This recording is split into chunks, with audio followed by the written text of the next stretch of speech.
Welcome to The Explainer from the Wall Street Club. We're going to jump right in. What if I told you there's a single loophole in a brand new law that could make $6.6 trillion just vanish from U.S. banks? Let's just take a moment to look at that number. I mean, it's so big it's almost hard to wrap your head around, right? $6.6 trillion. So could that much money actually disappear from the system?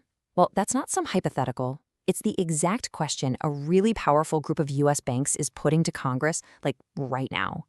And they think the answer is yes, all because of one tiny little loophole. All right, let's get into it. Who exactly is sounding this massive alarm? And, what's got them so worried? Okay, so this isn't just one or two disgruntled banks. We're talking about a massive coalition. Pretty much everyone from the Wall Street giants all the way down to your local community bank. They've all signed on to this urgent letter to lawmakers. And their warning is about a new tech they say could threaten the whole financial system. And their argument? It's pretty stark. They're saying, hey, this isn't just about some healthy competition. They believe this could trigger a full-on mass exodus of deposits, which would basically cripple the ability of banks to do their main job, lending money and fueling the U.S. economy. So what is causing all this panic? Well, it all boils down to a new law. A law with a, let's just say, very ambitious name, and a flaw that the banks are calling absolutely critical. Okay, first things first, let's do a quick primer. What even are stablecoins? Well, think of them as trying to be the best of both worlds. You get the speed and the flexibility of crypto, but they're pegged, one-to-one with a real-world asset, like the US dollar. This makes them super useful for all kinds of things. Trading, sending money across borders, you name it. So Congress saw this potential, and they passed something called the GENIUS Act. And the whole idea was to regulate stablecoins, make them safer, and bring them into the mainstream financial system. But, and this is a big but, in their attempt to regulate them, it looks like they might have accidentally created a massive problem.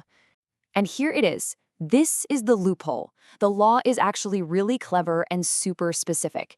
It says the company that creates the stablecoin, that's the issuer, is banned from paying you interest directly. But here's the kicker. It says absolutely nothing about their partners. The crypto exchanges where you actually go to buy the coin. And listen, this is not just some theory. Crypto exchanges are already running with this distinction. Their argument is pretty simple. They say, hey, we're not paying interest, we're offering rewards. So that ban, it doesn't apply to us. And just like that, they can offer these really attractive yields that traditional banks, by law, just can't compete with. So you can see how this one little loophole creates this huge conflict between old money and new money. And it really gets to the very heart of how our entire economy is supposed to work. All right, so here's the most crucial point to understand. When you put your money in a bank, it doesn't just sit in a vault, right? They lend it out. It becomes mortgages, business loans, car loans. That whole process is called credit creation, and it is literally what fuels economic growth. Now, stablecoin issuers, they work completely differently. They operate on what's called a narrow banking model. All they do is hold your money one-to-one in super safe reserves. Think of them more like a digital warehouse for cash, not an engine that creates new credit.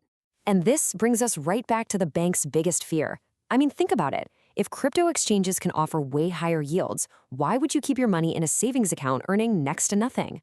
The banks are predicting trillions could just fly out of the traditional system. And what happens then? A credit squeeze. It gets harder and more expensive for everyone to get a loan. And you know who gets hit the hardest? The little guys, the community banks, the same ones that provide a staggering 60% of all small business loans in the entire country. Okay, so obviously this is a pretty high-stakes debate with some very real financial implications. So we have to do our quick but super important disclaimer. This explainer is for informational and educational purposes only. It is absolutely not investment advice. Please always consult with a professional and do your own research.